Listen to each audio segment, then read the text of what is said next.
আসসালামু আলাইকুম রহমতুল্লাহি ওয়া বারাকাতুহু।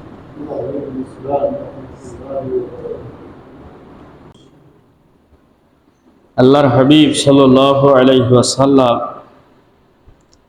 আরো প্রায় 1500 বছর আগে, 1450-1500 বছর আগে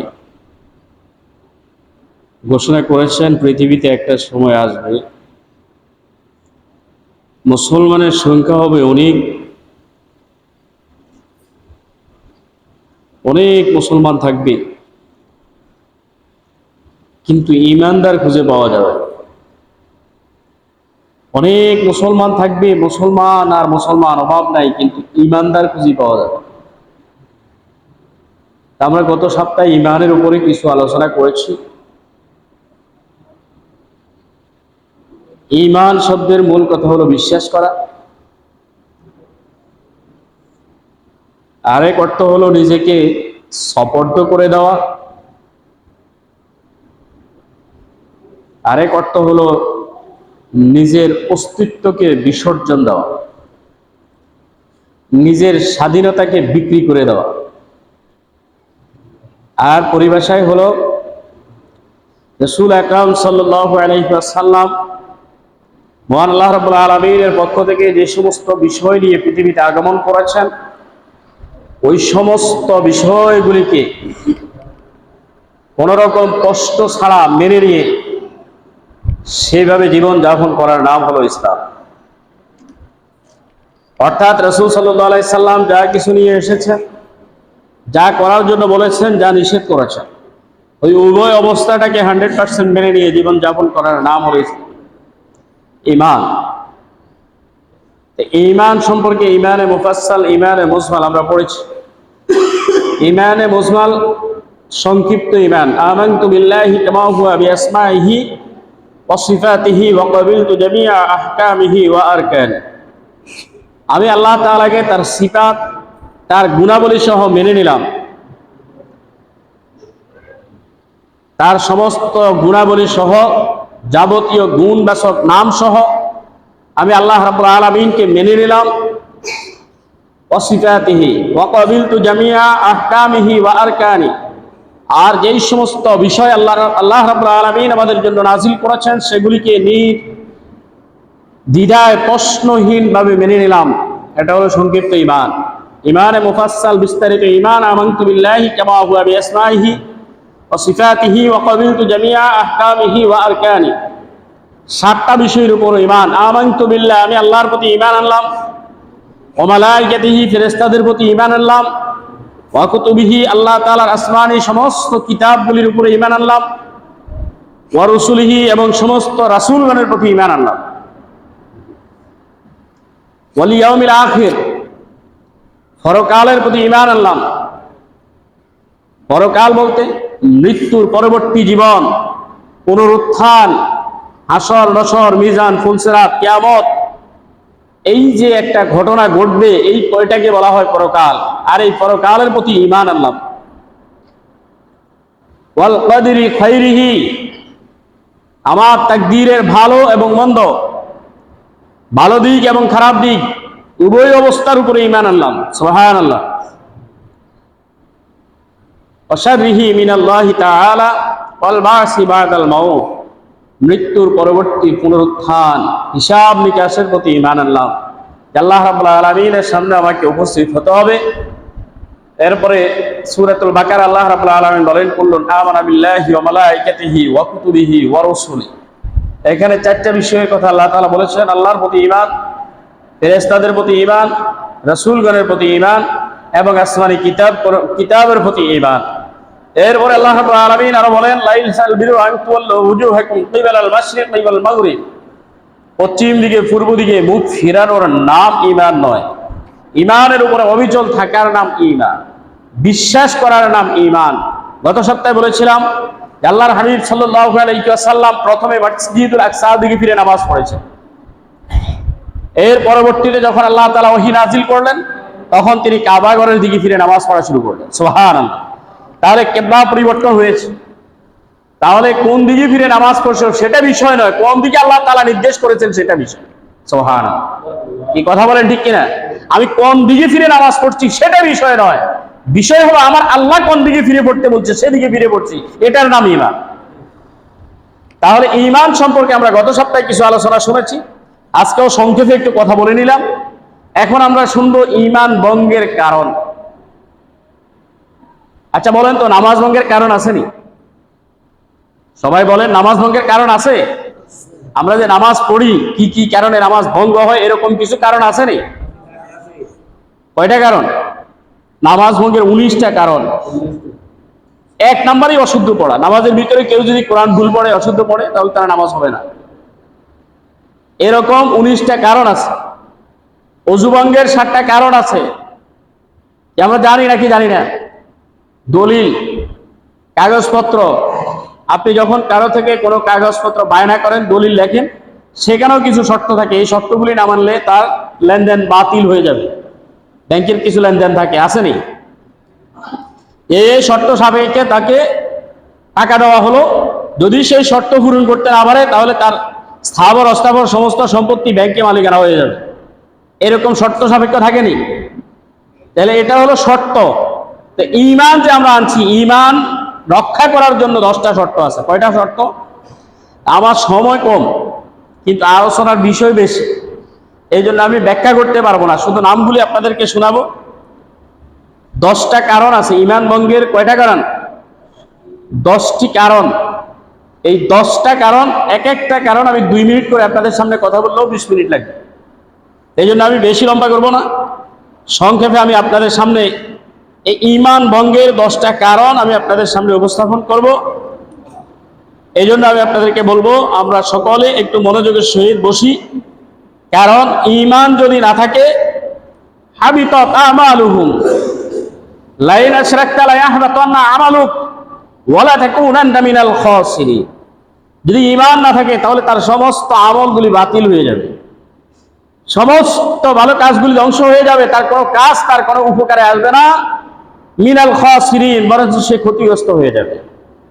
প্রিয় ভাইরা আমার, আল্লাহর হাবিব সাল্লাল্লাহু আলাইহি সাল্লামের সময়ে সাহাবায়ে কেরাম প্রতিটা মুহূর্ত নতুন নতুন করে ঈমান আনতেন।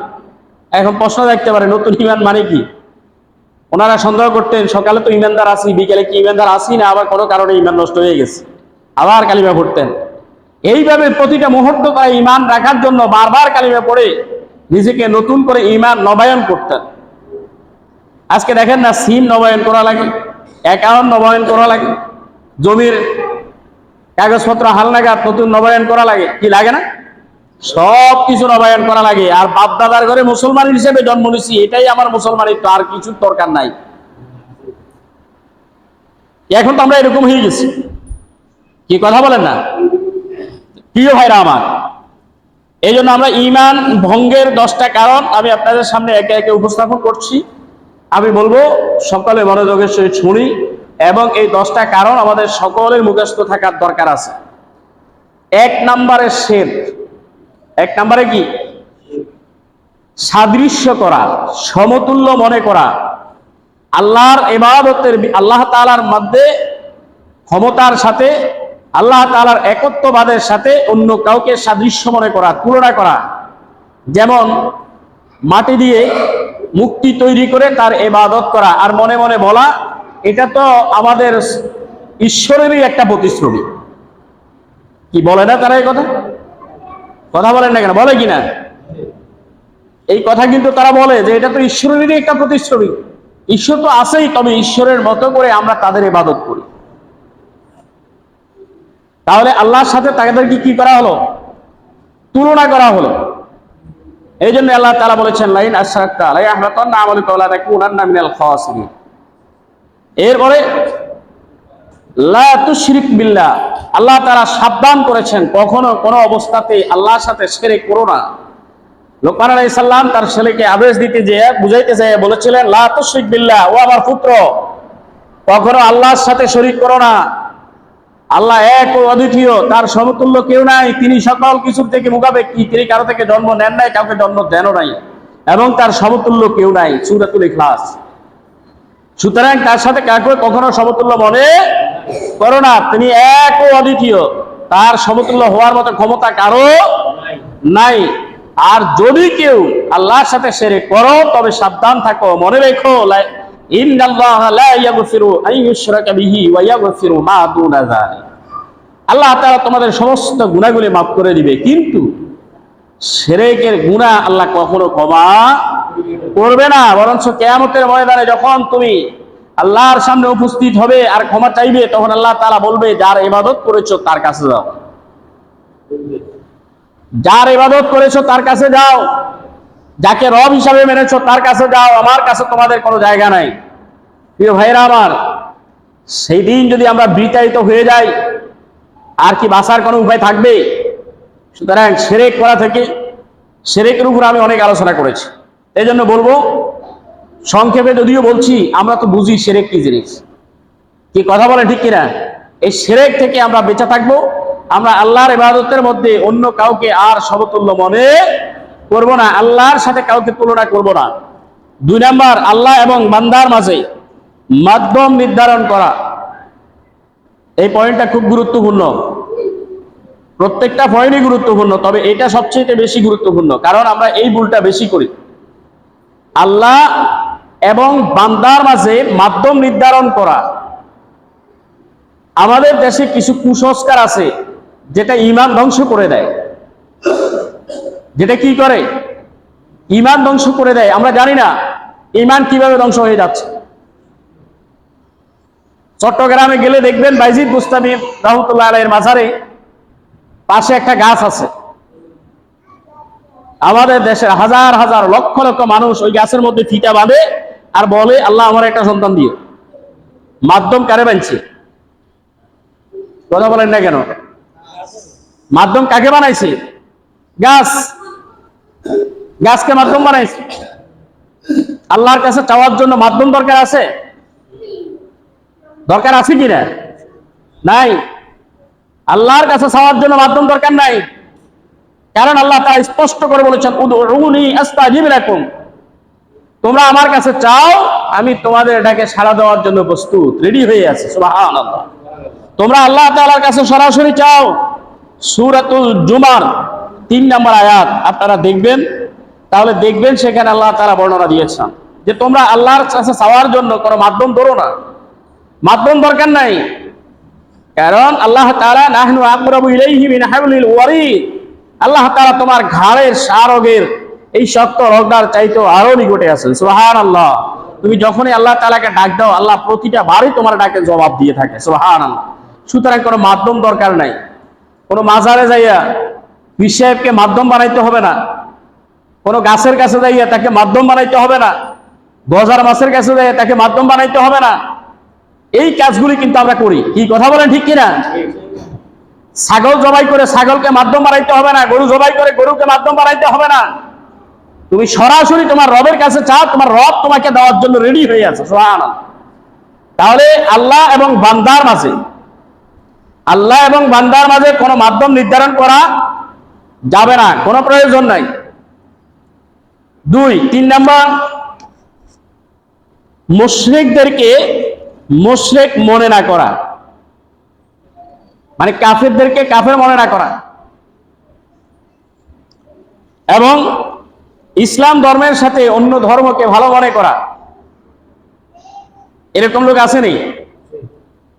আরে বেটা, আমাদের মুসলমান ধর্মের চাইতেও তো তাদের ধর্ম আরো কত ভালো, দেখো না তারা কত ভালো চলে। কি বলে নাকি বলে না? কথা বলে না, বলে নাকি বলে না? কিন্তু আল্লাহ তাআলা কি বলছেন? ওমাই ইয়াবতাগি গায়রাল ইসলামি দীনান ফালা ইউকবাল মিনহু, তোমরা যদি ইসলামকে বাদ দিয়ে অন্য কোন ধর্মকে ভালো মনে করো, অন্য কোন ধর্মকে তালাশ করো, তাহলে আল্লাহ তাআলা সেটা তোমাদের থেকে কবুল করবে না, বরং তোমরা ক্ষতিগ্রস্ত হবে, ধ্বংস হয়ে যাবে, তোমরা ঈমান হারা হয়ে যাবে। সুতরাং ইসলাম ধর্ম আল্লাহ তাআলার মনোনীত ধর্ম, একমাত্র ধর্ম, এটার উপরে কোনো ধর্ম নাই। ইন্না দীনা ইনদাল্লাহিল Islam, Islam is the code of life. Islam মানব জীবনের পরিপূর্ণ ধর্ম, এখানে ভিন্ন কোন ধর্মের কোনো জায়গা নাই। কারণ আল্লাহ তাআলার পক্ষ থেকে যে ধর্ম পৃথিবীতে এসেছেন সেটা হলো ইসলাম ধর্ম। আর যতগুলি ধর্ম আমরা দেখি সবগুলি মানুষের বানানো, কোনোটাই আল্লাহর পক্ষ থেকে না। সুতরাং ইসলাম ধর্মের সাথে অন্য কোন ধর্মের তুলনা করা যাবে না। মুশরিকদেরকে কখনো ভালো বলা যাবে না। কেন বলা যাবে না? লা ইয়াত্তাখিযুল মুমিনুনা আল কাফিরিনা আউলিয়া মিন দুনিল মুমিনিন। কোরআনে আল্লাহ তাআলা বলছেন, তোমরা মুমিনদেরকে বাদ দিয়ে, মুসলমানদেরকে বাদ দিয়ে কাফেরদেরকে বন্ধু বানাইও না। আজকে দেখবেন আমাদের কিছু মানুষ আবেগের ঠেলায় বলে ফেলে, যারা আমাদের মুসলমানের চাইতেও কিছু কিছু হিন্দু ভাই অনেক ভালো আছে, কিছু কিছু অমুক ভাই আমাদের মুসলমানদের চাইতেও অনেক ভালো। এই যে আপনি তার প্রশংসা করলেন, মানে তাকে মুসলমানের উপরে উঠিয়ে দিলেন, আপনার ঈমান চলে গেল। কথা কি বুঝতে পারলাম? এরকম আছে না নাই? তাহলে এই যে শর্তগুলি, আচ্ছা বলেন তো, এইভাবে হিসাব করলে আমাদের কয়জনের ঈমান আছে? কিন্তু এই শর্তগুলি কি আমরা আগে শুনছি? কথা বলেন না কেন? শুনছিলাম? জানি আমরা? আমাদেরকে জানতে হবে, মুখস্থ রাখতে হবে। যদি মুসলমান হিসেবে কিয়ামতে হাসর ময়দানে উঠতে চাই, ঈমান নিয়ে মরতে চাই, তাহলে ঈমানের এই 10টা শর্ত আমাদেরকে মানতে হবে। এরপরে আসেন রাসূল সাল্লাল্লাহু আলাইহি সাল্লামের আদর্শের উপর অন্য কোনো আদর্শকে প্রাধান্য দেওয়া। আল্লাহর হাবিব সাল্লাল্লাহু আলাইহি সাল্লামের আদর্শের উপরে অন্য কোনো আদর্শকে প্রাধান্য দেওয়া, এটা ব্যক্তি আদর্শ। যেমন আমরা অনেকে এখন বলি রাসূলের আদর্শের সৈনিক, এই কথা বলতে আমাদের লজ্জা হয়, কিন্তু অমুকের আদর্শের সৈনিক, তমুকের আদর্শের সৈনিক, এই কথাগুলি আমরা এখন নির্দ্বিধায় বলি। কিছু স্লোগান আমরা দেই, কথা বলেন, কিছু স্লোগান আমরা দেই যে আমি অমুকের আদর্শের সৈনিক, আমি অমুকের আদর্শের সৈনিক, কিন্তু আমি আদর্শ রাসূলের সৈনিক এই কথা বলতে পারি না আমরা। তাহলে রাসূলের আদর্শের উপরে আপনি যদি অন্য কোনো আদর্শকে, মতাদর্শকে রাসূলের আদর্শের চাইতে অন্য কোনো ব্যক্তি আদর্শকে যদি আপনি ভালো মনে করেন, প্রশংসা করেন, তাহলে আপনার ঈমান থাকবে না। লাকাদ কানা লাকুম ফি রাসূলিল্লাহি উসওয়াতুন হাসানাহ, কারণ আল্লাহ তাআলা ইরশাদ করেছেন আল্লাহর রাসূল সাল্লাল্লাহু আলাইহি সাল্লামের আদর্শই হলো সর্বশ্রেষ্ঠ আদর্শ, এটার উপরে আর কোনো আদর্শ নাই। এখন আপনি যদি বলেন যে না এটা তো পুরান, এটা তো পুরান হয়ে গেছে, কারণ 1500 বছর আগে, এই আদর্শ দিয়ে এখন আর সমাজ চলবে না, কারণ এখন আরো আধুনিকতা আছে, এটা বললে ঈমান থাকবে? ঈমান থাকবে না। 5 নম্বরে রাসূল সাল্লাল্লাহু আলাইহি সাল্লাম যে বিধান নিয়ে এসেছেন তার কোনো একটিকে অবিশ্বাস করা, তার কোনো একটিকে অবিশ্বাস করা। যেমন আল্লাহর হাবিব সাল্লাল্লাহু আলাইহি সাল্লাম পৃথিবীতে এসেছেন, ঘোষণা করেছেন শুয়োরের গোশত খাওয়া হারাম, এটা কোরআনের বিধান। শুয়োরের গোশত খাওয়া কি মুসলমানের জন্য জায়েজ না হারাম? শুয়োরের চামড়া ব্যবহার করা হারাম, শুয়োরের নখ, চুল, পশম, হাড্ডি কোনো কিছুই মুসলমানের জন্য জায়েজ নাই। এমনকি সেটাকে সিদ্ধ করেও ব্যবহার করা জায়েজ নাই। এখন আপনি যদি মনে করেন সব প্রাণী খাইতে পারি, আর শুয়োর খেলে কি হবে, এটাও তো একটা প্রাণী, তাহলে আপনি কি করলেন? রাসূল সাল্লাল্লাহু আলাইহি সাল্লামের বিধানকে কি করলেন? অমান্য করলেন। অমান্য করার পরে আপনার ঈমান আছে? কথা বলেন না, ঈমান আছে? নাই। এরপরে আসেন, আল্লাহ তাআলা কোরআনে একটা বিধান দিয়ে দিয়েছেন, আমাদের সম্পত্তিগুলি বন্টন আল্লাহ তাআলা নিজে দিয়ে দিয়েছেন। দিছেনি? কথা বলেন না কেন? দিছেনি? বন্টন নীতি কোরআনে আছে, ওয়ারিসের বন্টন আছে। এখন আপনি, আমরা যারা আজকে পৃথিবীতে আছি, আমরা কেউ কেউ করি কি, জীবিত থাকতে আমার সম্পদগুলি মেয়ের নামে এদ্দুর, ছেলের নামে এদ্দুর, অমুকরে এদ্দুর, অমুকরে এদ্দুর ভাগ করে বন্টন করে দিয়ে দিই। সেখানে কি করি? ছেলেদেরকে একটু বাড়াইয়া দিই, মেয়েদেরকে একটু কমাইয়া দিই। বলেন তো করে কিনা? বাস্তব না বাস্তব? তাহলে আপনি কি আল্লাহর বিধান মানছেন? বুঝে কথা বলবেন। আল্লাহর বিধান মানছেন? আল্লাহ তাআলা বলে দিয়েছেন এক ছেলে যতটুকু সম্পদ পাবে, 2 মেয়ে এতটুকু সম্পদ পাবে। আপনি যদি বন্টন করেন তাহলে কোরআন যেভাবে বলছে এইভাবেই বন্টন করতে হবে। এক চুল পরিমাণ বেশ কম করার কোনো অধিকার আপনার নাই। এখন কথা কি বুঝতে পারলাম? এখন আপনি কি করলেন? আরে এত সম্পত্তি মেয়েরা কি করবে? মেয়ে বিয়ে দিতে কত টাকা খরচ হয়েছে, মেয়ে ফালতে কত টাকা খরচ হয়েছে, না এটা তো আপনাকে বলার কোনো সুযোগ ইসলাম দেয় নাই। কি কথা বলেন না? দিছে নাকি? তাহলে আপনি কি করলেন? শরীয়তের হুকুমকে লঙ্ঘন করলেন, বিধানকে অমান্য করলেন। আপনি আল্লাহ তাআলার বিধানকে অমান্য করলেন, সুতরাং আপনার ঈমান নাই, আপনি কাফের, আপনি আর মুসলমান নাই। আল্লাহ বলছেন যেভাবে আপনাকে যদি দিতেই হয় তাহলে আপনি এইভাবেই দিবেন, আর না হয় আপনার মৃত্যুর পরে তারা এইভাবেই বন্টন করে নিবে। এটাই শরীয়তের বিধান। সূরাতুল মুহাম্মদ আয়াত 8 এবং 9 দেখে নিবেন। এরপরে দ্বীনের কোনো বিষয় নিয়ে ব্যঙ্গ বিদ্রোহ করা, দ্বীনের কোনো বিষয় নিয়ে, ইসলামের কোনো বিষয় নিয়ে, শরীয়তের কোনো বিষয় নিয়ে ব্যঙ্গ বিদ্রোহ করা। এই যে এখন যে কথাটা বললাম, বন্টন নীতি, আমাদের দেশে স্লোগান উঠেছিল, আপনাদের মনে আছে কিনা? ছেলে মেয়ে সমান অধিকারের দাবিতে মিছিল হয়েছিল, সমাবেশ হয়েছিল, সংসদে আইন হয়েছে। এই যে বিষয়গুলি, যারা এই দাবি উত্তোলন করেছেন, যারা এই দাবি উত্তোলন করেছেন, তারা কি শরীয়তের বিধানকে ব্যঙ্গ বিদ্রোহ করে নাই? কি কথা বলেন, করছে কিনা?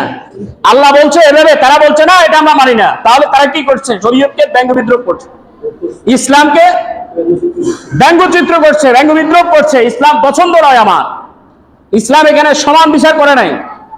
এই ব্যঙ্গ বিদ্রোহ করার কারণে যারা এই মিছিলে অংশগ্রহণ করছে, যারা এই মিছিলকে সমর্থন করছে, যারা এই মিছিলকে আশ্রয় প্রশ্রয় দিয়েছে, কারো ঈমান নাই, সব বেঈমান। কথা কি বুঝিয়ে পারলাম? আপনার ভালো লাগুক বা না লাগুক, এটাই ঈমান ভঙ্গের কারণ। সুতরাং কথা বলার আগে, কাজ করার আগে আমাকে চিন্তা করতে হবে, আমার ঈমান রক্ষা করে কথা বলবো নাকি ঈমান ধ্বংস করে কথা বলবো।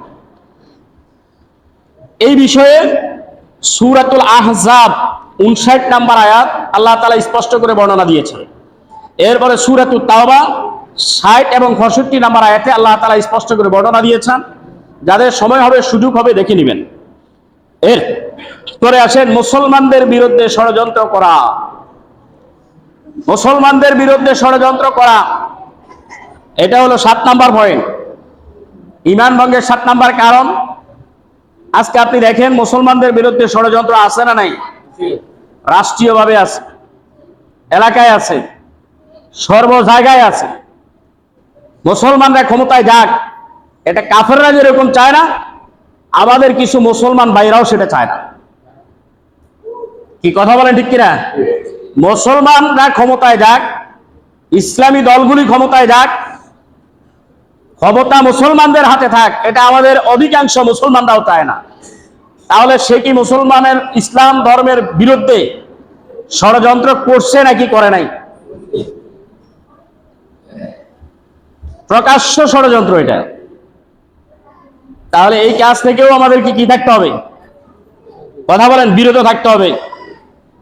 এই বিষয়ে আল্লাহ তাআলা সূরাতুল মাইদার 51 নম্বর আয়াতে স্পষ্ট করে বর্ণনা করেছেন। সময় কম, এই জন্য আমি শুধু আয়াতগুলির নাম্বার বলে যাচ্ছি। 8 নম্বরে জাদু শিক্ষা করা, জাদু শিক্ষা করা, জাদু চর্চা করা। জাদু হলো শয়তানের কাজ। এখানে মিথ্যা ছাড়া, ধোঁকাবাজি ছাড়া এখানে সত্য কিছুই নেই। জাদু হলো ধোঁকাবাজি, জাদু হলো প্রতারণা, জাদু হলো শয়তানের কাজ, মিথ্যা। এই জন্য যারা জাদু কাজ করে, জাদু করে, জাদু চর্চা করে, জাদু বিশ্বাস করে, সব বেঈমান। তাহলে জাদু করাও যাবে না, জাদু বিশ্বাস করা যাবে না, জাদু চর্চাও করা যাবে না। এখান থেকে আমাদেরকে বিরত থাকতে হবে। এরপরে আসেন 9 নাম্বার। 9 নাম্বারে, যদি কেউ মনে করে তারা কোরআন হাদিসের ঊর্ধ্বে, অর্থাৎ কোরআন হাদিসের দাঁত দাঁড়ে না, নিজের মনে যেভাবে চায় এভাবেই চলে। পরিবারে পর্দার কথা বললে, আর ঘরে আবার পর্দা করা লাগে নাকি? ঘরে ঢুকতে আবার পর্দা লাগে নাকি? বাড়িতে আলিমিয়া দিলে এই পরিবারে ওই পরিবারে একটা সমস্যা সৃষ্টি হবে। বাড়ির আমরা সবাই তো একই, এখানে আবার পর্দার কি দরকার? এটা কি কোরআন হাদিসের পক্ষের কথা না বিপক্ষের কথা? কথা বুঝে বলবেন, পক্ষে না বিপক্ষে? কোরআন হাদিস বলছে আপনাকে পর্দা করা ফরজ। আপনি কোরআন হাদিসের দাঁত দাঁড়লেন না, আপনি বললেন ঘরে খোলামেলা চলাতে কোনো সমস্যা নাই, বাড়িতে বেপর্দায় চললে কোনো সমস্যা নাই, পুকুর ঘাটে খোলামেলা গোসল করলে কোনো সমস্যা নাই। এই যে আপনি কথাগুলি বললেন, আপনি কোরআন হাদিসের বিরুদ্ধে গেলেন, কোরআন হাদিসের বিরুদ্ধে অবস্থান করলেন। শুধু এটা নয়, আপনি আপনার জীবনে কোরআন হাদিসের কিছু অংশ মানেন, কিছু অংশ মানেন না। আপনার মন মতো যেটা ভালো লাগে সেটা মানেন, যেটা ভালো লাগে না সেটা মানেন না। এই জাতীয় কিছু লোক আছে যারা কোরআন হাদিসের দাঁত ধারে না, অর্থাৎ কোরআন এবং হাদিস যা বলে তা তারা মানে না। 10 নাম্বার, পরিপূর্ণরূপে দিন থেকে বিমুখ হওয়া। আবার কিছু লোক দেখবেন, এই 10 নাম্বারের কথা বলছি, কিছু লোক দেখবেন আমাদের সমাজে আছে যারা ঈদের নামাজও পড়ে না, পাঞ্জেগানা নামাজও পড়ে না, জানাজাও যায় না, পর্দাও মানে না, শরীয়তের কোনো বিধানই মানে না, কিন্তু মুখে মুসলমান দাবি করে। এরকম এক শ্রেণীর লোক আছে না?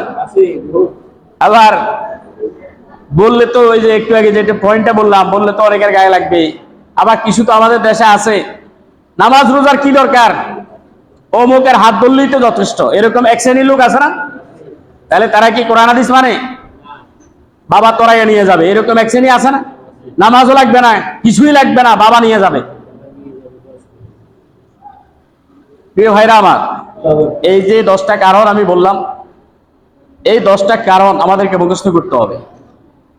দিন থেকে পরিপূর্ণ বিমুখ হওয়া